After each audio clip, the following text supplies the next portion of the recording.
Veja como é fácil ser membro apoiador do meu canal no YouTube, canal Marco Antônio Villa.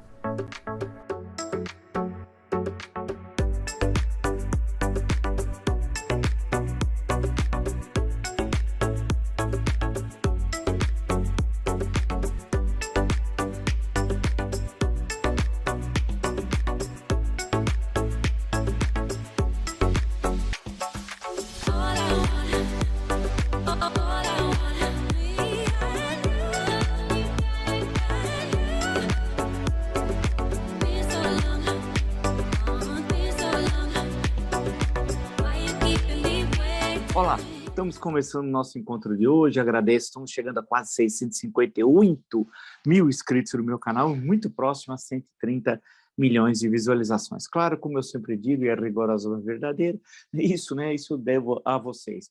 Portanto, se você que está inscrito no canal, gosta do conteúdo, das lives, das entrevistas, da perspectiva que nós temos, sempre analítica, com base na bibliografia, nos estudos existentes sobre o Brasil e o mundo, no sentido, então, analítico, crítico e propositivo, e sempre propositivo, indique o canal a uma amiga, um amigo. É muito fácil, canal no YouTube, Marco Antônio Villa, diga para ativar as notificações, coloque like no que vocês gostaram e utilize, como vocês muito bem fazem, a página dos comentários. Além de estar inscrito, você pode também ser membro apoiador do canal, é uma outra coisa.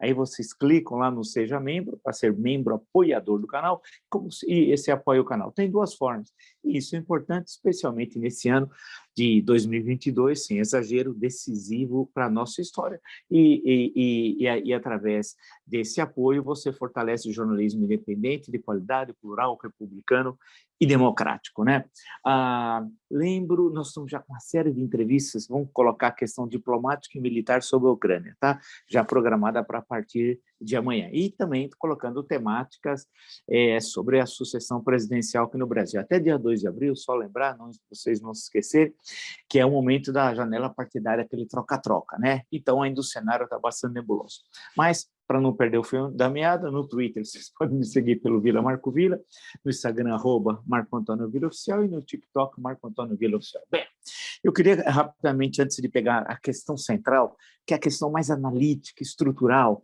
saindo da superfície, indo à essência, saindo do mundo, como dizia um filósofo tcheco, da pseudo-concreticidade. Então, antes eu queria só passar rapidamente algumas notícias. Já tinha falado aqui com vocês, e hoje saiu no Metrópolis, no Ricardo Noblat, aquilo que ele tinha informado com o general de joelhos, diante de um ex-capitão, era retrato desse. Tinha uma fotografia do general Ramos de joelhos para ajoelhar diante de Bolsonaro no gabinete presidencial, no terceiro andar, no Palácio do Planalto. E aí, eu presumi que fosse a foto do Orlando Brito, faleceu, grande fotógrafo, grande fotógrafo, e ele informa aqui, o Ricardo Noblat, que a foto, o Orlando Brito tinha essa foto, falou para o Ricardo Noblat que ia publicar, inclusive, essa foto num livro que está para ser lançado, e é uma coisa patética, sinal dos tempos. Um ministro, um general de 4 estrelas, ajoelhado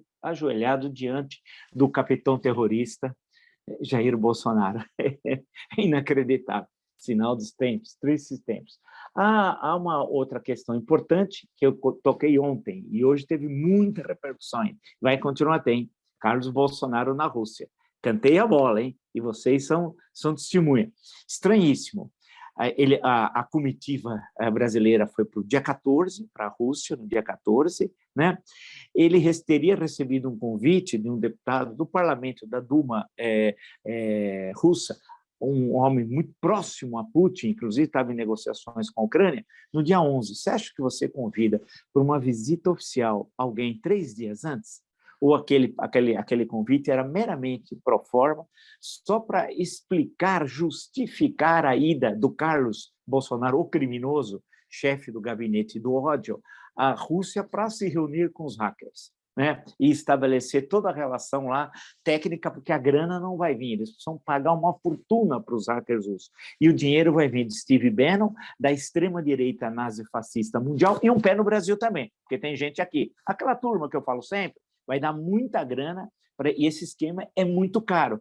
E o Carlos Bolsonaro levou até o tal de um cidadãozinho lá que diz que vai ser suplente de senador, alguma coisa assim, lá pela Paraíba, que é ali que participa do gabinete do ódio. Quer dizer, o que foi fazer aquele cidadão numa visita oficial, né, que supostamente era para falar de assuntos de defesa e fertilizantes? Nada, nada. O objetivo central é o esquema criminoso que Bolsonaro e sua quadrilha estão armando para tentar deslegitimar o processo eleitoral de outubro desse ano. O TSE, evidentemente, sabe disso, está ciente, e agora foi feita a solicitação, estou lendo o Estadão, Planalto diz ao Supremo, porque o ministro Alexandre de Moraes pediu esclarecimento, diz ao Supremo que não há registro de despesas de Carlos Bolsonaro na comitiva presidencial à Rússia. Informações do Ministério das Relações Exteriores e Secretaria-Geral da Presidência foram prestadas após questionamento do ministro Alexandre de Moraes sobre as condições oficiais da participação do filho. Estranhíssimo, né? Não tem registro de despesas. Bem, quem é que pagou, então, tudo aquilo? Quem? Né? Isso daqui, na verdade, é mais um tapa na cara, eles estão querendo desmoralizar as instituições. Evidentemente que teve gastos e alguém pagou isso. Se não é o Estado brasileiro, é o Estado russo, ou alguma empresa lá que vai vender esses serviços criminosos à quadrilha Bolsonaro. Isso aqui é importantíssimo, eu cantei a bola. Ele recebeu o convite dia 11, ele mostrou isso, inclusive, na Câmara dos Vereadores, que é tudo falso. Viajou no dia 14 e a guerra começa no dia 24. Lembre-se que o criminoso Bolsonaro espalhou, inclusive, a sua caterva, né, que tinha sido retirado tropas da fronteira. Né? Ele não sabia se coincidência ou não, mas ele tinha pacificado. E os nazifascistas bolsonaristas, nas redes e as fake news, estão intimamente vinculados ao gabinete do ódio que as produz, é que Bolsonaro era um homem de Deus, foi à Rússia e estabeleceu a paz, é o que eles falavam. Né? Nós vimos no dia 24 de fevereiro agora o que aconteceu, e estamos assistindo nessas 3 últimas semanas essa tragédia, né? E aí para ver bem quem é essa gentalha. O estranho é que tem gente ainda, muita gente, que acredita nessa quadrilha. Alguns ingenuamente, outros por dinheiro, muito dinheiro, né? E outros por ter desprezo à vida humana. Nós vamos discutir isso. São os nazifascistas. Esse sentimento nazifascista que está presente na sociedade, mas não é o nazifascismo do século XX, é o nazifascismo do século XXI, que tem suas características, como nós já falamos, e hoje, daqui a pouquinho, eu vou tocar nisso. A situação militar, e nós vamos discutir aqui em entrevistas, é cada vez mais grave. A Rússia está cercando a capital Kiev e vai começar com os bombardeios mais intensos. Já tem bombardeio sobre a capital, eu já disse que a manchete lá o que será Kiev em chamas, né? Uma tragédia, uma enorme tragédia. Há uma incompreensão desse significado e tudo isso que significa essa tragédia que nós estamos vivendo. Claro que mais tempo vai ter os arquivos, os depoimentos, vai se escrever uma história sobre isso, mas o que nós estamos assistindo, independente de supostas razões russas para a guerra, é inaceitável, intolerável, é um crime de lesa humanidade feito por um autocrata. É bom lembrar que a Rússia não é a União Soviética, que alguns leem dessa forma, né? É como se o Putin fosse uma espécie de secretário-geral do Partido Comunista da União Soviética, que nem existe mais, né?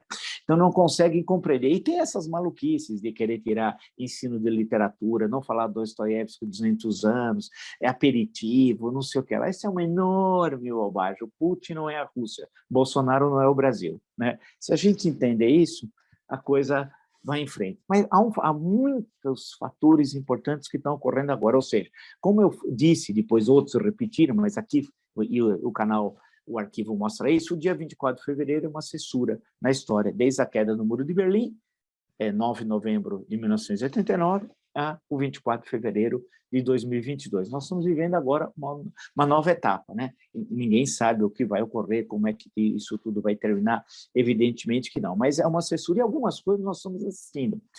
Uma delas é o aumento dos gastos, em geral, armamentistas, isso é muito bom para o complexo industrial militar, como diria o Eisenhower, ex-presidente americano e comandante das tropas aliadas na Segunda Guerra Mundial, na Europa, né? Então, vocês veem que não é qualquer um que estava dizendo isso. Então, para o complexo industrial militar, tudo isso que aconteceu é fantástico, porque os gastos militares vão disparar, não só dos países vizinhos próximos, mas do mundo inteiro. E veja o caso da Alemanha, estava triplicando, quase quadruplicando os gastos militares já para o próximo ano.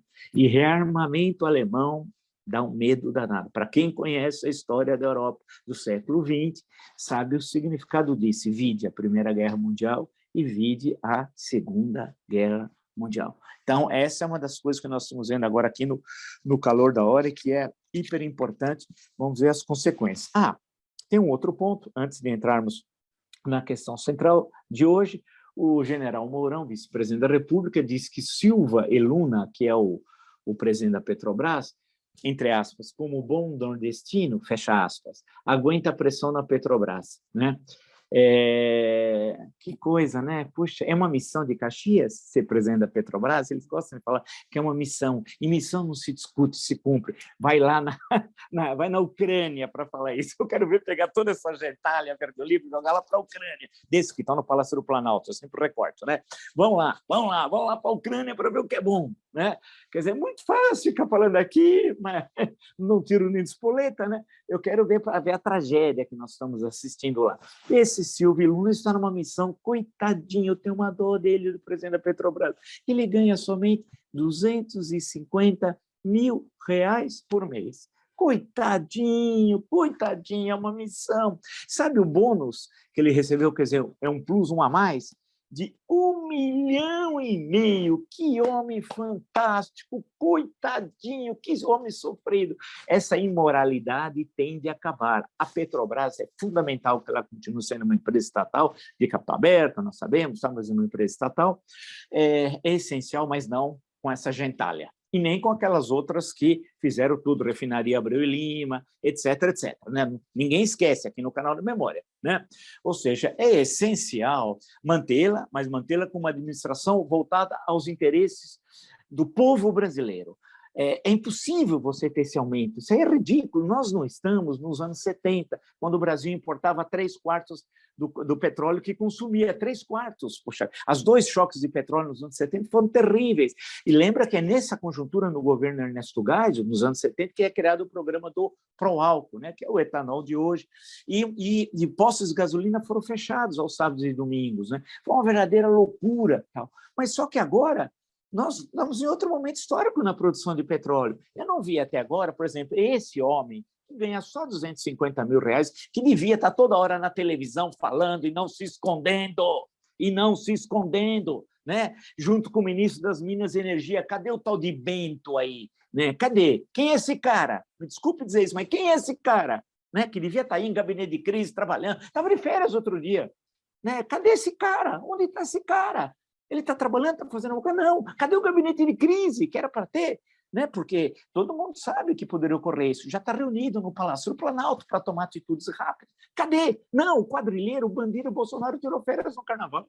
Sim, e no final do ano, se somar o final do ano e o Carnaval, foi uma festa. E todo mundo sabendo que essa guerra ia ocorrer. Só um idiota que lá chegou que disse, coincidência ou não, as tropas saíram da fronteira. Olha o idiota, não entendeu a manobra diversionista que nós falamos aqui naquele momento. Mas ele é um idiota. Você acha que esse homem pode ser chamado de militar? E acompanhado de 4 estrelas que não sabiam nada também. Uns paspalhões, uns patetas. Né? E aí, agora, temos um na Petrobras aqui, que para ele tudo bem. Que é isso, cara? Agora mudou a história. Por quê? Quanto o Brasil importa de petróleo necessário para o consumo? Se nós hoje não temos o pré-sal, lembrar que a bacia de Campos foi descoberta, vamos retornar quando os problemas começam a ser enfrentados, em 1975. Primeiro a bacia de Campos, e depois tudo aquilo que foi até chegar ao pré-sal, já no século XXI. Ou seja, não é possível que nós estamos assistindo, e ninguém também fala nada. Um discurso orgânico, de derrubar o que eles estão fazendo e mostrar. Fala, olha, não, eles são criminosos. Contra os interesses da nacionalidade, sim. Não é possível cobrar esse preço, porque subiu no mercado internacional, e daí? Você cria uma câmara de compensação, cria inúmeros mecanismos, mas eles estão a serviço de interesses estrangeiros. Esse governo se ajoelha para o imperialismo, e aí continua tendo imperialismo. É bom lembrar, nessa questão do imperialismo, para esclarecer. Não é aquela visão do século XX, que nós falamos aqui no Brasil, né, que as relações do imperialismo norte-americano, claro que as coisas são mais complexas, mas no mundo da globalização continuam os interesses nacionais imperialistas presentes. A questão da nacionalidade não está presente, porque muitos diziam, uns bobinhos, esses acadêmicos americanos trouxas de fim da história, tal, que a globalização acabaria com as fronteiras nacionais. O que está ocorrendo entre Rússia e Ucrânia? né? Pegar o bobão, o pangarezinho, e falar assim, olha, e aí, o que está acontecendo aí? E as contradições nacionais que estão presentes? Ou não estão? E nós estamos assistindo. Aí em todos os continentes. Claro que a questão nacional está presente, mas e evidentemente que há interesses do imperialismo norte-americano, interesses de empresas petrolíferas estrangeiras contra a Petrobras. Isso é, claro, uma disputa de mercado. Ali não tem bonzinho, não. Ali não tem mocinho bandido. É uma disputa. Agora, cabe à Petrobras apresentar e falar, olha, nós importamos 10% do petróleo que consumimos, 20%. Por quê? Porque o nosso petróleo tem essas características assim, assado, e mostrar. Isso não existe, esse aumento é abusivo, é absurdo. Mas aí caberia aos partidos políticos, rapidamente, com grupos de estudo permanentes, e já teriam a resposta. Que resposta tem? Nenhuma. Há uma fala aqui, um sujeito fala lá, esse presidente não sei das quantas. Não dá, né? Bem, é isso, mas isso eu queria só deixar registrado esses pontos que me parecem essenciais. Antes de entrar, claro, na questão que eu estou acompanhando, né? Todo mundo, o episódio Arthur Duval, o Monark, o tal de Adrilles, que eu achava que era Ardiles, né? O meia argentino da Copa de 78, ou no Tottenham. Não, Adrilles, um pangarezinho também, que vai fazer assim. Eu estou brincando, fazendo saudação nazista. O tal de Monark estava bêbado, e o outro, na Ucrânia, bem, esse daí já se viu, tem toda a entrevista. Cada fala dele piora a situação. Ele deveria ficar calado, cala-te boca, né?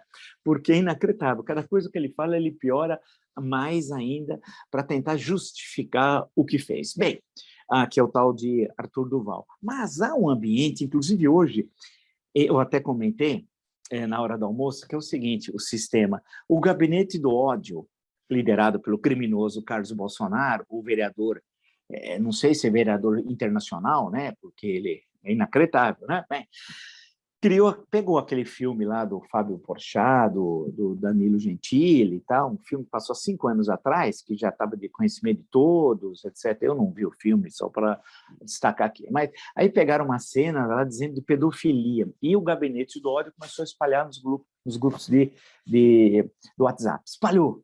Ao mesmo tempo, estava tudo combinado com o ministro da Justiça, né? O ministro da Justiça e com o secretário de Cultura, o Paspalhão, o atorzinho do Malhação, que quer ser deputado por São Paulo, viu? Se tu mora no Rio, aqui virou a casa da mãe Joana.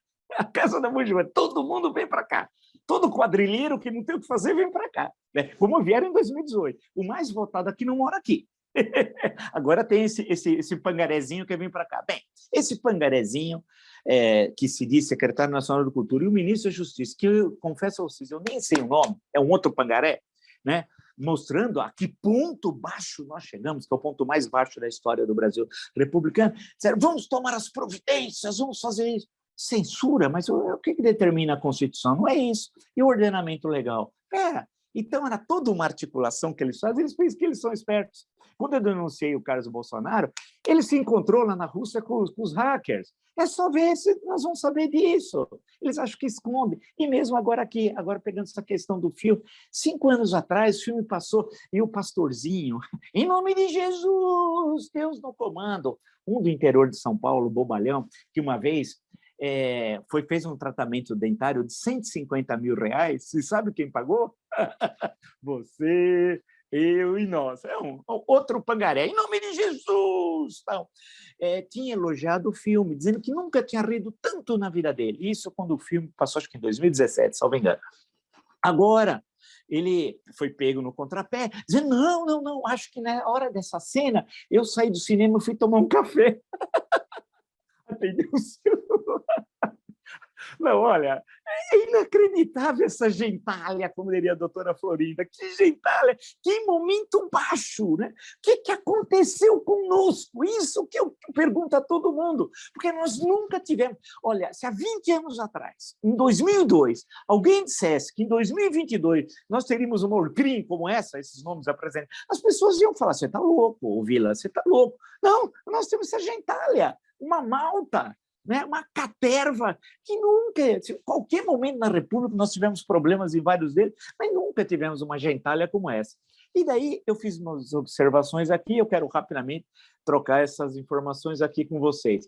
As sucessivas crises políticas e fracasso econômico das últimas décadas geraram uma sociedade egoísta, narcisista, individualista e inimiga das questões sociais, culturais e inclusivas, típicas da sociedade contemporânea, ou seja, é uma sociedade egoísta, narcisista, cada um cuida de si, individualista, inimiga, do lado de cá, das questões sociais que sempre marcaram a história do Brasil e o mundo ocidental, culturais e as questões de inclusão. Nós estamos no século XXI, porque essa gentalha está no século XIX, alguns nem adentraram no século XX. Né? Bem, o crescimento dessas demandas não encontra receptividade de uma parcela considerável da população. E aí tem um fato interessante que eu estava pensando até escrever. E na estrutura de Estado, há uma disfunção que se manifesta em decisões do judiciário favoráveis ao que determina a Constituição e a ação concreta do Executivo, criando sucessivas dificuldades para o enfrentamento destas mesmas questões. O STF parece muito mais à frente do que o Executivo e o Legislativo. E registre-se, não faz política. Simplesmente, nas suas decisões, cumpre as disposições constitucionais, ou seja, o Brasil dos anos 1980 está muito mais avançado do que o Brasil dos anos 2020. Ou seja, o STF está aqui, na Constituição. Artigo 102, ele é o guardião da Constituição, com todos os seus defeitos, hein? Não estou idealizando, achando que é paraíso, isso não tem nesse espaço, vocês sabem. Com todos os seus defeitos, mas o STF aqui é o guardião da Constituição. A Constituição foi promulgada a 5 de outubro de 88, num momento histórico que tinha sido eleito em 1986 os constituintes, e no ano anterior, em janeiro, no dia 15, eleito pelo Colégio Eleitoral Tancredo Neves, que vocês sabem, todos aqueles acontecimentos, acabou não tomando posse, falecendo a 21 de abril daquele mesmo ano. Bem, iniciou o processo que foi chamado à época de Nova República. Muito entusiasmo, né, pelo futuro político do Brasil e tal. E houve, depois, em novembro, no ano seguinte, a convocação da Assembleia Nacional Constituinte. Bem, teve alguns equívocos, como, por exemplo, ter 1/3 de senadores eleitos em 82 como constituintes em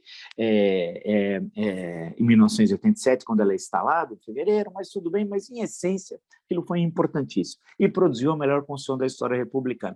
Produto de um momento de muito entusiasmo e de predomínio dos valores democráticos, da defesa dos direitos humanos, das liberdades, a defesa do Estado democrático de direito. Então, havia muito aquela lembrança do que tinha sido a ditadura militar. Então, a Constituição ela foi essa somatória de valores democráticos como nunca na história brasileira. Porém, nesses 40 anos, é o que eu estou dizendo justamente aqui, porém, nesses 40 anos, o Brasil, ao invés de ter avançado, retroagiu, especialmente nesse século, em muitas dessas questões. Nós demos um grande salto, na última década nem se fala, demos um grande salto para trás, ou seja, o STF está aqui, tem como referência isso daqui. O Executivo e o Legislativo está em 2022, né? Ou seja, nessa conjuntura diversa, racionária, dominada pela essa gentalha. E a Constituição é produto de outro momento histórico. Vocês imaginam esse Congresso fazendo uma Constituição, algo que eu já disse? Vocês imaginam onde nós estaríamos? Que Constituição sairia com essa gentalha? Imagina, em São Paulo, já falei, não vale a pena repetir, o candidato mais votado nem mora aqui. E a gentalha que foi eleita nas Assembleias Legislativas. E vocês sabem, aqui em São Paulo, esse rapaz foi o segundo mais votado, né? Elas são fáceis porque são pobres, né? É uma espécie de dístico dele, né? É um negócio assim, o Júlio César em Vive em Si, ele diz assim, cada momento histórico a gente tem um personagem, agora temos esse elemento.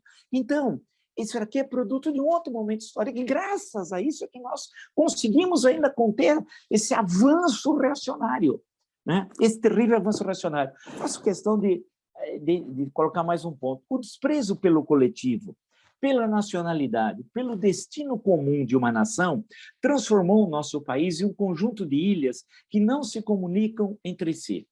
Isso em vários campos, o da política, da vida social, cultural. A fragmentação é acentuada a cada dia pela ausência de políticas públicas e de uma visão de mundo que almeja a totalidade, a construção de uma identidade. Sim, hoje temos de voltar a esta questão que já esteve presente em vários momentos da nossa história. É possível dizer, nesse momento, qual é a identidade brasileira? Suas características, sua forma de ação, e reafirmação da nacionalidade, quem somos? Quem somos? Eu acho que é uma pergunta que nós temos que responder. Quem somos? Vamos avançar só mais um pouquinho. A hipervalorização do indivíduo em detrimento da sociedade, marcada inevitavelmente a sociedade pelas contradições de classe, edificou o país da barbárie, o país do cada um por si, né? Até o discurso religioso fortaleceu essa forma de ação. Todos não serão abençoados, só os escolhidos, aqueles que, inclusive, contribuem generosamente, monetariamente, para a obra de Deus. O discurso do liberalismo sem conteúdo social, entendido como menos Estado e mais indivíduo, deu uma frágil sustentação a uma prática social excludente e que levou ao apagamento das desigualdades sociais. É como se elas não existissem mais, os graves problemas nacionais não existissem mais, né? Afinal, nós sabemos, né, que cabe ao Estado a elaboração de políticas que possam conduzir à diminuição das desigualdades. Não será, evidentemente, o mercado, aquele que nunca me apresentaram quem é, que não é o Walter Mercado, registro, ligue já, não é o mercado que vai resolver por si só as contradições de um país tão desigual, e mais desigual ainda no pós-pandemia, como o nosso, e encaminhar a solução dos graves problemas nacionais. A encruzilhada que estamos percorrendo agora vai definir o nosso futuro para, no mínimo, esta década. Eu acho que vai dessa e para a próxima. No mínimo, no mínimo. Se caminharmos para a barbárie, como estamos agora, daremos adeus a um país que poderia ser grande. Vamos viver somente de recordações, se tal ocorrer. Sabe aquilo de falar, antigamente, puxa, antes, nós vamos ser um país das recordações. O país do futuro vai ser o país do passado. O país do futuro, né, para lembrar o célebre livro do Stefan Zweig, né, vai ser Brasil, o país do futuro, entenda-se. Eu já até fiz uma resenha uma vez, se vocês me cobrarem, eu procuro a resenha na Folha de São Paulo, uns 20 anos atrás, acho, eu fiz uma resenha do livro, acho que foi em 2002, porque o livro saiu em 42, acho que fazia 60 anos a publicação do livro. Eu vou procurar, tá? E depois até leio aqui para vocês, e mostrando as contradições, tal, cara, a visão dele. Depois tem um fim trágico, suicídio, ele é esposo em Petrópolis. Mas o Brasil do futuro vai ser o Brasil do passado, daquilo que poderíamos ser e não fomos. A decisão disso tudo está na sua mão, nas suas mãos, nas minhas mãos, nas nossas mãos, né? É nós que vamos decidir. E quando eu digo nós, é o conjunto das nossas relações sociais, profissionais, etc. etc. Somos nós que vamos ter que resolver isso, né? E a data está marcada, 2 de outubro. Por exemplo, a renovação do Congresso. O Congresso é ruim, o Congresso é isso. Sim, sim, mas são eleitos deputados federais. São Paulo tem 70 deputados federais, são 513 no total. Senador, um por estado a mais. Os estados todos têm 3, tá? Mas é um. Vamos ver por aí. Quando eu falo São Paulo, para quem nos acompanha, e eu tenho todos os nossos dados, são do Brasil inteiro e muitos brasileiros no exterior, e agradeço muito a todos vocês. A questão que se coloca, eu falo mais São Paulo porque a maior parte cerca de 22,5% do eleitorado está aqui, né? Está aqui em São Paulo, e as condições históricas daqui, veja vídeos anteriores em que eu trabalhei muito citando, inclusive, o Mudanças Sociais no Brasil, do Florestan Fernandes, né? As posições estão colocadas aqui, né? Aqui, por exemplo, no estado de São Paulo, 70.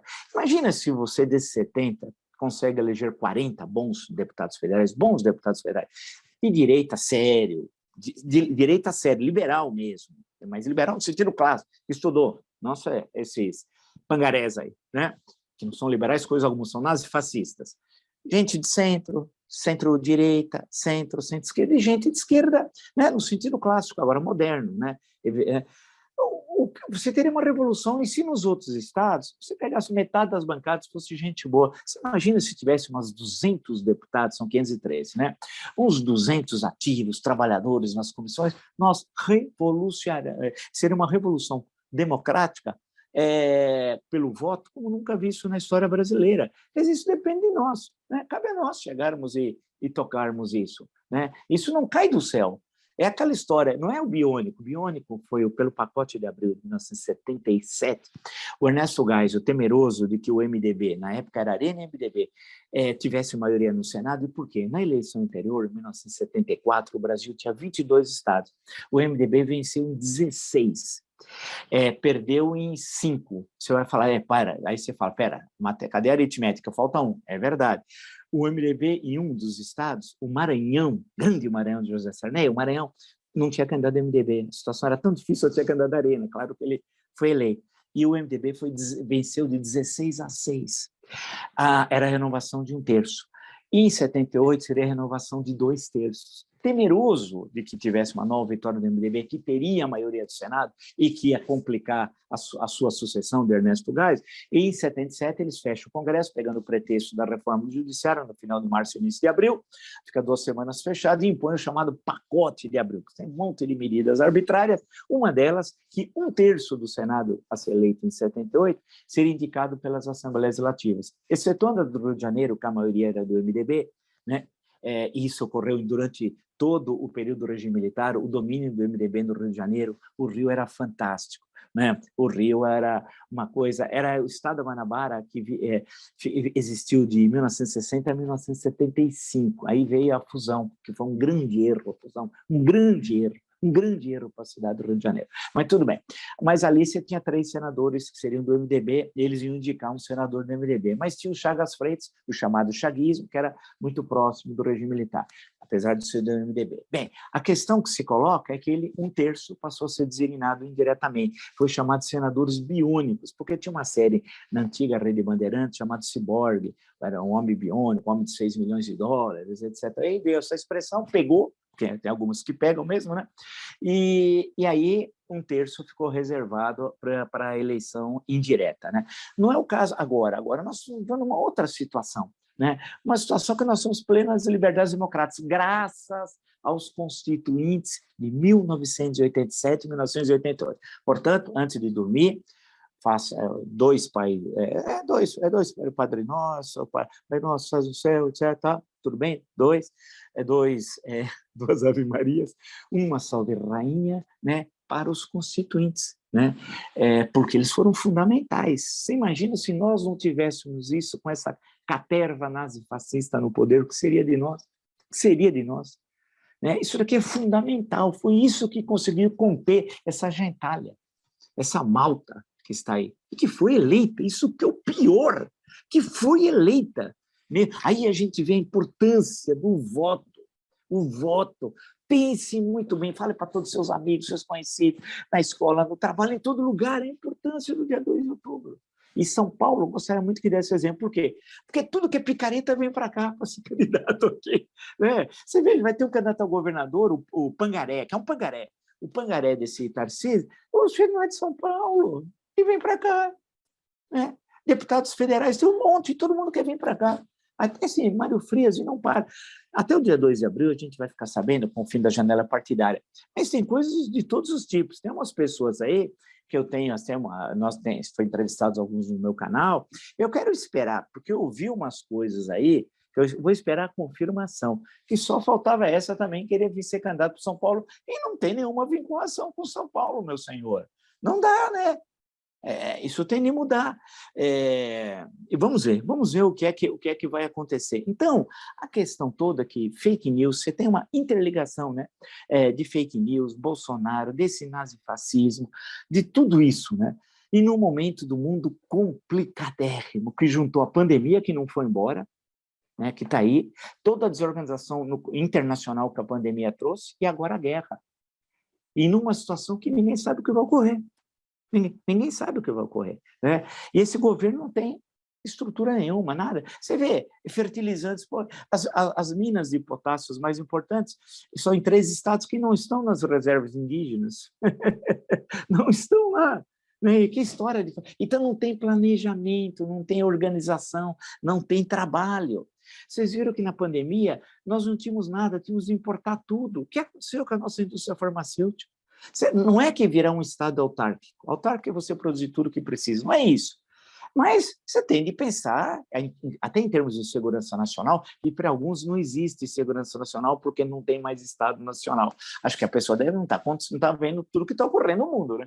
Então, nós teríamos de ter uma indústria farmacêutica mais ativa aqui, mais presente, né? Alguns insumos serem produzidos no Brasil. Fertilizantes, nós temos tudo para isso. E o pré-sal? Como é que está a exploração do pré-sal? Ninguém sabe. Ninguém sabe. A Petrobras podia informar a todos nós essa situação, acompanhar. O presidente da Petrobras dar entrevista coletiva, não ficar escondido embaixo da mesa, né? Mas para receber os 250 mil, aí ele está falando grosso. É uma missão de Caxias. E 1,5 milhão de bônus. Precisamos mudar. E a gente muda pelo que determina a Constituição Cidadã. No dia 2 de outubro, pensando bem em quem votar. Também para governador, porque tem cada peça aí, e também para presidente da República. Hein? É a nossa chance. Senão, o país do futuro vai se transformar no país do passado. É isso. Se você gostou dessa e de tantas outras lives no meu canal e está entre os já estão 658 mil inscritos, muito obrigado mesmo. Indique o canal, um amigo. O canal tem essa estrutura, como vocês veem hoje, e tantas vezes. Entra a literatura, entra a poesia, a romance, entra a história, entra a política, entra a filosofia, entra o que é produzido no Brasil, o que é produzido fora, os vários ramos da história, a história cultural, a história social, a história política, a história militar. Quantas vezes eu citei o Anthony Beevor, que eu acho um dos grandes historiadores militares, né? Então, o canal tem essa perspectiva de buscar uma análise um pouco mais refinada e saindo do senso comum da filosofia das massas. Então, indica o canal, um amigo, canal do YouTube, Marco Antônio Villa, diga para ativar as notificações, coloque like no que vocês gostaram e utilize, como vocês muito bem fazem, algumas vezes com 3.000 comentários, haja engajamento, né? Comentários legais, bons debates, boas perguntas, questões muito importantes que vocês fazem. Muito obrigado, mas muito obrigado mesmo, né? Lembro que pode ser apoiador do canal, membro apoiador do canal. Como é que se faz para ser membro apoiador do canal? Para apoiar o canal tem duas formas. Nós informamos uma coisa muito simples, muito tranquila, né? E dessa forma você fortalece o jornalismo independente, qualidade plural, republicano e democrático, num ano decisivo na nossa história, como é 2000, agora o ano de 2022.